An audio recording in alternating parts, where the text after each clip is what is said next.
ज़िंदगी में बहुत सारे दोस्त बनाना ये बहुत बड़ी बात नहीं है, पर एक ही दोस्त से ज़िंदगी भर दोस्ती निभाना ये बहुत बड़ी बात होती है। चलिए आज मैं आपको एक बहुत ही गज़ब की कहानी सुनाता हूँ, जिसको सुनने के बाद आप बहुत ज़्यादा मोटिवेट तो होंगे ही, साथ में इम्प्रेस भी हो जाने वाले। एक बूढ़ी अम्मा जो रोज़ाना अपने घर से भिक्षा मांगने जाती थी, भिक्षा मांग के जब घर वापस आती थी तो प्रभु की साधना में लग जाती थी। लेकिन पिछले 5 दिनों से उन्हें भिक्षा में एक भी दाना नहीं मिल रहा था, कुछ भी खाने के लिए नहीं मिल रहा था। 5 दिनों से लगातार यही चल रहा था उनकी ज़िंदगी में।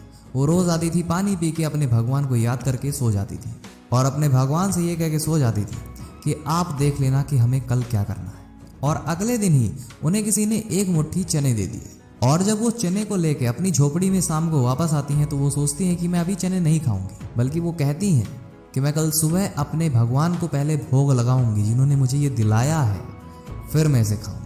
वो बूढ़ी अम्मा पैसों से भले ही गरीब थी, लेकिन अपने दिल से बहुत ज़्यादा अमीर थी और इसके साथ साथ वो भगवान की आस्था भी रखती थी। उन्होंने उन चनों को एक पोटली में बांधकर अपनी झोपड़ी में टांग दिया और उसके बाद आराम करते करते सो गई। रात में कुछ चोर आते हैं उनकी झोपड़ी में। वो चोर समझते हैं जो पोटली लटक रही है जिसमें चने होते हैं, बल्कि उन चोरों को लगता है कि इसमें सोना होगा, इसमें पैसे होंगे, अगर हम इसको ले लेते हैं तो हम माला माल हो जाएंगे। वो चोर उस पोटली को चुपचाप लेके वहाँ से चले जाते हैं। बूढ़ी अम्मा को पता भी नहीं चलता है। और जब चोर वहाँ से जा रहे थे तो उन्हें किसी ने देख लिया, और वो जो चोर रहते हैं वो भागते भागते अपनी जान को बचाने के लिए वो एक ऋषि के आश्रम में जाके पहुंचते हैं, जहाँ पे कृष्ण जी अपने प्रिय मित्र सुदामा के साथ ज्ञान ले रहे थे। और जैसे ही लोगों को पता चलता है कि चोर आ गए, तुरंत ही चोर हड़बड़ा के वहां से भी भागते हैं और जल्दबाजी में जो पोटली रहती है वो कृष्ण जी के पास गिर जाती है। और अगले ही सुबह जब कोई वहां पे साफ सफाई कर रहा था तब उस व्यक्ति को वो पोटली मिल जाती है। और जब बूढ़ी अम्मा को पता लगता है कि मेरी जो पोटली थी वो किसी ने चुरा ली है, लेके चला गया है, वो बूढ़ी अम्मा बहुत ज़्यादा गुस्सा हो जाती है और उन्होंने श्राप दे दिया कि जो कोई भी इस चने को खाएगा वो जिंदगी भर गरीब रहेगा, वो कभी भी धन का हकदार नहीं बन पाएगा। और इस तरफ जो संदीपन ऋषि का आश्रम था उसमें गुरु माँ को वो पोटली मिल चुकी थी, और जब उस पोटली को खोल के देखा तो उसमें चने पड़े हुए थे। और कोइंसिडेंटली कृष्ण जी और उनके दोस्त सुदामा जंगल से लकड़ियां काटने जा रहे थे। गुरु माता ने सुदामा को पकड़ा दी पोटली, बोल दिया कि तुम लोग रास्ते में इस चने को खा लेना।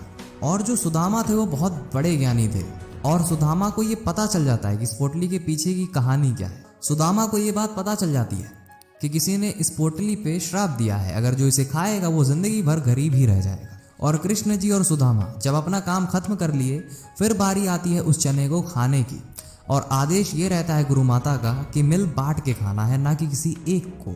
लेकिन सुदामा सोचते हैं कि अगर मैंने इसे भगवान के साथ मिल के खाया तो भगवान को भी ये श्राप लग जाएगा, और फिर अगर भगवान को श्राप लग गया तो तीनों लोग जो हैं उसमें हाहाकार मच जाएगा, और मैं अपने जीते जी ये तो काम कभी नहीं होने दूंगा। सुदामा ने छुप के सारे चने खा लिए, और ये बात कृष्ण जी को पता भी नहीं चलती है।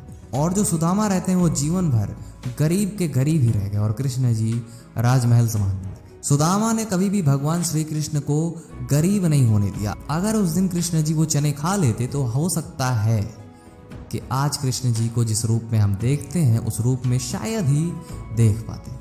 और ये होती है दोस्ती। जीवन में अगर आपको कोई ऐसा दोस्त मिला है जो आपसे सच्ची दोस्ती निभाता हो, तो आपकी जीवन में इससे खूबसूरत माहौल और कुछ नहीं हो सकता है। जैसा कि मैंने वीडियो को स्टार्टिंग में ही बोला था कि खूब सारी दोस्त बनाना ये कोई बड़ी बात नहीं है, लेकिन एक ही दोस्त से लाइफ टाइम तक दोस्ती निभाए रखना ये बहुत बड़ी बात है। कर दिखाओ कुछ ऐसा कि दुनिया करना चाहे आपके जैसा।